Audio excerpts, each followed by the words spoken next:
Good afternoon and welcome to the marketplace. Coming up today in this bulletin, President Akufo-Addo commissions a new Bank of Ghana headquarters, the Bank Square located in Accra. This architectural masterpiece not only stands as a symbol of financial strength and stability, but also reflects Ghana's commitment to modernizing her institutions to meet the demands of a fast-changing world. Also, the World Bank and other development partners set to commission independent audit into the operations of Development Bank Ghana of allegations of misuse of donor funds.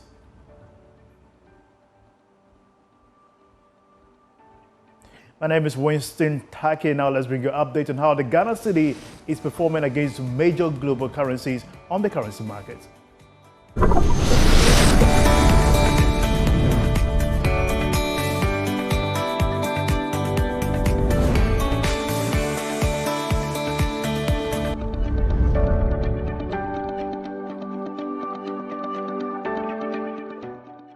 Now let's bring you updates on more business stories. Now, the World Bank and other development partners are expected to commission an independent audit into the operations of Development Bank Ghana. It follows allegations of misuse of donor funds by the institution. There's more in the following report.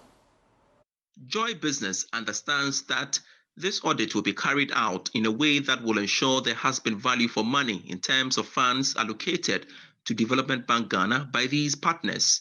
Sources say this is something that has been agreed by the World Bank and other international partners that directly contributed to financing the operations of Development Bank Ghana. The government of Ghana, which is also a crucial partner, has not objected to this proposal. All these partners are looking for some clarifications following the allegations made by Bright Simmons over how Development Bank Ghana used donor funds. The audit, we understand, will be carried out by one of the big four accounting firms operating in the country.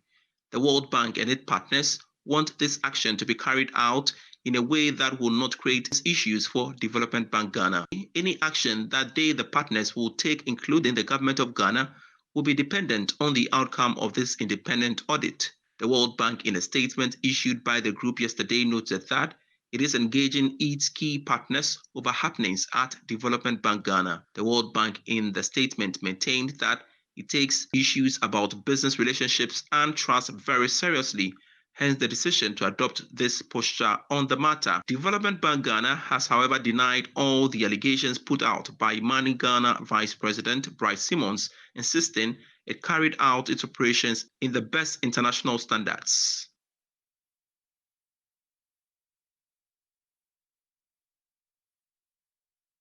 Now, we are joined via Zoom by economist Professor Patrick Kumin for more updates on this. Good afternoon, Prof. What do you make of the latest response by the Bank of Ghana on this particular issue? Good afternoon. I guess you are referring to the response by the World Bank. Absolutely. Yes, I think, it's a little concerning. The moment they take this posture, they probably suspect that there's something to be looked into. If they felt that this was just probably a business allegation, they would have let it be. But the moment they've decided that it's something that would merit investigation, it means that maybe based on the preliminary fact they've seen, they think that something could potentially be wrong there. So I think it's a bit of a concern. But we also understand the partners are going to commission an independent audit into this issue. Is it a prudent suggestion? I think so. I think that, the nature of the allegations are quite serious. And, when development partners have put their funds into this, and, such allegations come, it's important that we look into it. The choice of who will do the audit and investigation is also important. It suggests that perhaps there's a feeling that the regular government institutions cannot be relied on to do an independent assessment. Prof, could this likely limit or halt financial support that are mostly extended to DBG to enhance their operations? Absolutely. I think that, depending on what comes out, I think at the moment it's only an allegation. Depending on what the findings suggest, if any wrongdoing is found, I think that might be the end of additional funding to the DBG from those sources. But, Prof, let's look at it from the top. Does this also raise concerns of the broader governance structure for our government institutions? I think the governance structure of government institutions has always been a concern. I think state institutions, especially institutions whose, even if their heads are professional, are appointed by government, there's always concern about the ability to be independent. So I think the whole issue about who appoints people into state corporations is always been a problem. I think when the DBG was being started, some of the concerns that were raised relate to issue of governance. So sometimes the professional competence of those who will be appointed might not be in question. But ultimately, when you see acts like this, it just lends credence to the fact that it appears that almost everything has been politicized, and the political influence and political considerations for making such appointments and the ability of the appointed officials to be independent, even if in their known private practice, they are known to be very professional, that's always problematic. And this issue doesn't help at all. But we don't need to jump the gun. Let's wait and see what the audit will find, and then we will see. Hopefully, nothing wrong, no wrongdoing will be found, but we just have to wait and see. Prof, as we wait, let's shy away from that and focus on this week. The central bank is sitting down, especially the MPC meeting concerning a possible review of the policy rate. We saw a downward trend by a 2.2 basis point that happened recently. What is your outlook going into this next week, where we'll be hearing an announcement from the central bank governor himself? I think my expectation is for the BOG to stay the rate, to keep the rate as it is. It's like you said, they've only recently reduced it by 200 basis points, which is it's quite steep. Now, I mean, there are factors on both sides. You've seen the central banks in advanced countries have started to ease their policy rate. That gives some room. And then also the fact that the economy is growing. But you look at the fact that in the last 3 readings, there's been marginal increases in the inflation rate. And so you begin to wonder whether we should keep reducing. I think, however you think about the effectiveness of the monetary policy, I think central banks should usually take their time. So when you cut, you wait and see its effect play out in the economy and before you decide to make another decision. So I think that for me, the best course of action is to wait and see what the last reduction would have done. Of course, unless the BOG put out some other data that shows something that was unknown to them before. But based on what I've seen, my expectation is for them to keep the rate unchanged. Prof, before we go, the initial bringing it down, there were still factors such as improvement in macroeconomic factors going forward. But we saw a marginal appreciation in terms of the inflation, and also the CD seems to be seeing a marginal stability as well. Is that a strong reason for it to be kept going into the last part of the year, early part of 2024-5 as well, possibly? Well, let's start with the inflation question. I think there's a strong sense that perhaps the current inflation will not reduce much until the underlying high cost of producing in the country has been addressed. So in that score, you don't expect that the policy rates will do much. Of course, for businesses, I think cost of credit is high. But note that the treasury bill rate is also high. So we have to take all of this holistically. I think that the monetary side has done enough. It's important for the fiscal side to do a lot more to reduce the cost of doing business in the country, to help with further reduction in the inflation rate. In terms of the CD, yes, it appears to have seen some stability this week or the last week or so, but I think it's too early to start making judgment on that. As from where I sit, I don't see any changes in the fundamentals to warrant a sustained stability. Look, we are not doing the syndication, which ordinarily would have come to support the currency at this point. And then we are going to resume repaying or servicing our foreign debt, which will put additional pressure on the currency.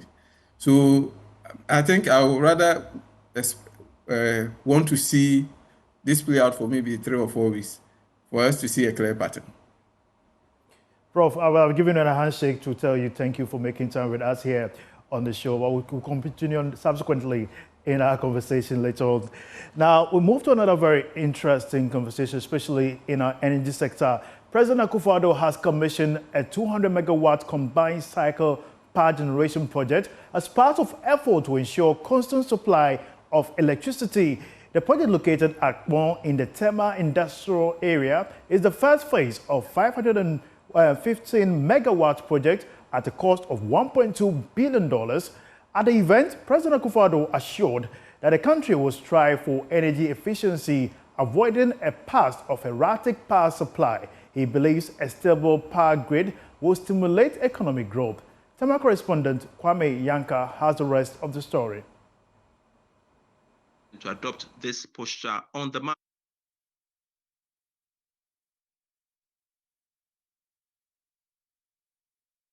We'll bring you that story shortly. Now we'll take a break. We'll be back with more news. Stay tuned.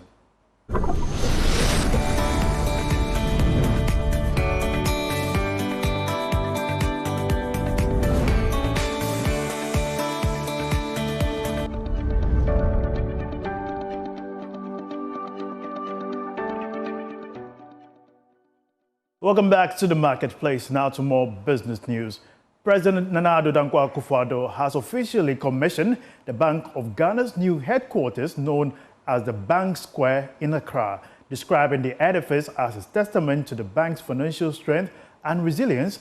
The president highlighted its significance in addressing the evolving demands of a rapidly changing global economy. This architectural masterpiece not only stands as a symbol of financial strength and stability, but also reflects Ghana's commitment to modernizing her institutions to meet the demands of a fast-changing world. The journey to this new edifice was born out of necessity and foresight. The original headquarters, which has served the bank since 1957, had become inadequate to support the evolving scape and complexity of the bank's operations. Over 6 decades, the bank has been transformed in response to the dynamism of Ghana's economy, necessitating facilities that are both modern and secure to discharge effectively its mandate. The Bank Square is a declaration of intent. It embodies the resilience of our institutions and the aspirations of our people. Beyond its aesthetic grandeur, it represents a hub for financial innovation, a center for collaboration among policymakers, industry leaders, and experts.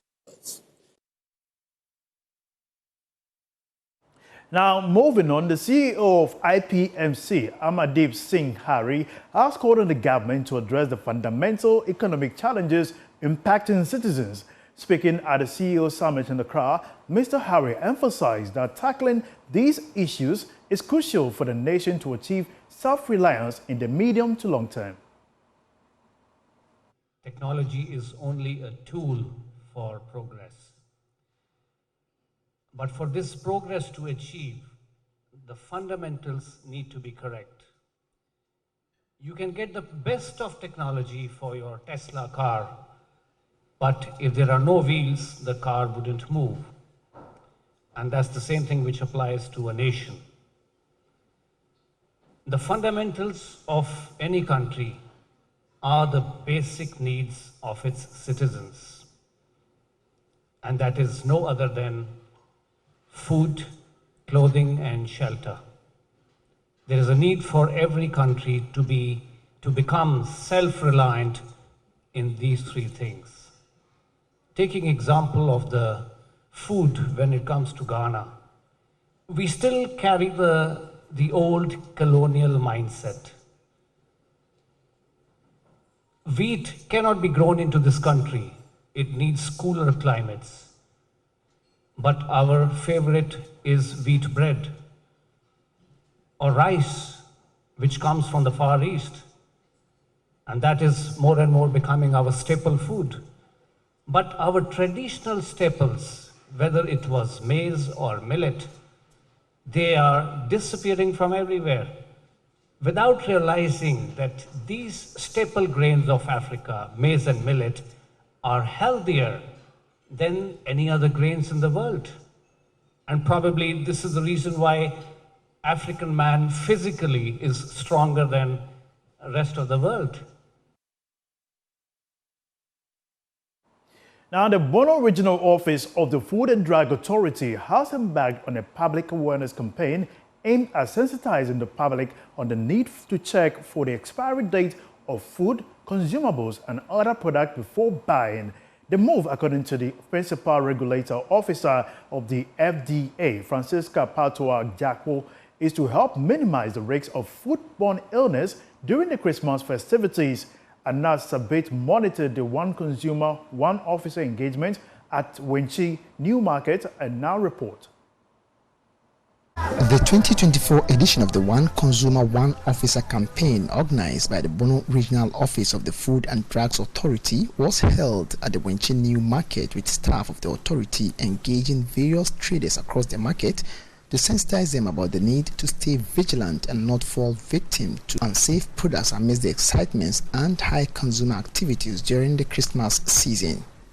Francisca Patoa-Jakpo is the Principal Regulatory Officer of the Food and Drugs Authority at the regional office. What we are doing today is a unique way of sensitizing the public. As the Christmas festivities approach, we know that a lot of products come into the market, and sometimes there are bad ones that also come into the market.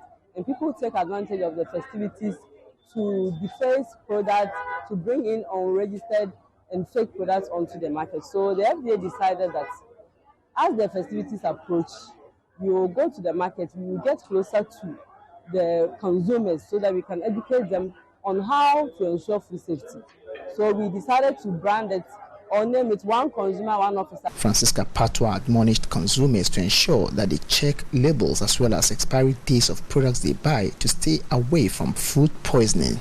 So we advise the consumers that when they are going to buy, they should ensure these products have labels on them and they are registered by the Food and Drugs Authority.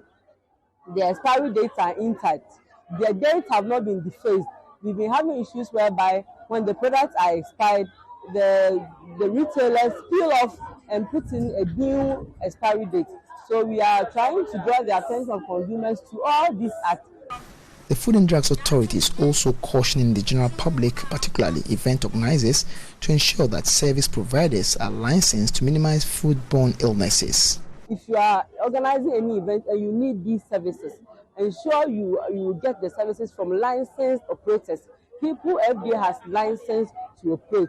With such people, we know where they are operating from. We know how they operate. We know the kind of raw materials that they use in their production. So with them, you can minimize or even avoid all foodborne illness. Ankobiahene of the Wenchi Traditional Council, Nana Amofa Damwa Kwasa II, assured the Food and Drugs Authority of Nananom's support towards punishing culprits and admonished service providers to stay away from selling expired products. And that program where idea and necessary and Kobio over Pia, Ko China Melacatra, Nanka, Yaya can Otibi, na Abuaye. Na se obi ya sadie na obana nanum ho se yenkopa chewa me nkoche opata. Ye ba makwan ama mra afata Ghana no Representative of the Municipal Chief Executive for Wenchi and Assistant Director at the Assembly, CJ Pilaso, was also thankful to the FDA for the sensitization program and emphasized that the move is helpful with the Christmas festivities fast approaching. I pat your shoulders on behalf of the Municipal Chief Executive in saying that you have done what Napoleon could not do. It is very important for you people to have organized this particular program in the municipality. A report from the World Health Organization revealed that over 600 million people fall ill each year, and tragically, 420,000 lose their lives due to food contamination globally, and therefore we all have a role to play. Anna Sabit, Joy News, Wenchi. Now, away from Wenchi, the chairman of the Presbyterian University, Ghana, his lawsuit, Professor Ashi Kote, is calling on government to support private universities. According to him, providing allocations for private universities through the GET Fund will improve infrastructure development, further impact the quality of education. He spoke at the 18th congregation of the university. A total of 618 graduates were conferred with various degrees, with 110 earning first-class honors. The ceremony was held at one of the university's campuses, the Okol campus located in Abetifi in the eastern region of Ghana. Notably, 360 of the graduates were women, representing about 78% of the graduating population. In his address, Vice-Chancellor Professor John Ofosweni urged graduates to be ingenious and create endeavors that positively impact communities.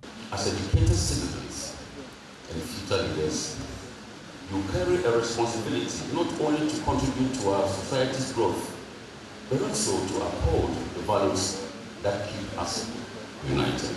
Chairman of the University Council, Professor Ashi Kote, appealed to the government to support private universities. I would like to take the opportunity to appeal to the government, especially through the Ghana Education Trust, GETFA, to support private universities like this one in their quest to provide quality education and world-class facilities for their students. The Presbyterian University was established in 2003, obtaining a presidential charter to become autonomous in August 2022. The university boasts of 5 campuses across the country, with 7 faculties running diploma, higher national diploma, undergraduate and graduate programs. Now, the rice farmers say they are yet to benefit from the second phase of the Planting for Food and Jobs program. In an interview with Nana Eje Aye, the second president of the Ghana Rice Interprofessional Body, bemoaned the lack of support from government, noting that although the policy has a good outlook, many rice farmers are yet to experience practical outcomes. He spoke at the signing of a memorandum of understanding between the Ghana Rice Interprofessional Body and Agro Input Company, calling Ghana to assist rice farmers with support schemes. We saw a very good program, the PFJ 2.0, right? I don't know if it has been implemented. I'm a farmer, and most of my farmers, we haven't seen anything on PFJ 2.0. We are here to see how it is. It looks good on paper. Let's see practically how PFJ 2.0 is going to work for the farmers. Waiting to see. This MOU signed today is going to help the average smallholder farmer who lives somewhere in the central region, the Volta region, say that the company, which is Kali Ghana, is going to bring the product to their doorsteps. That's all for the marketplace. My name is Winston Taki. Thanks for watching and have a good business day. Bye-bye.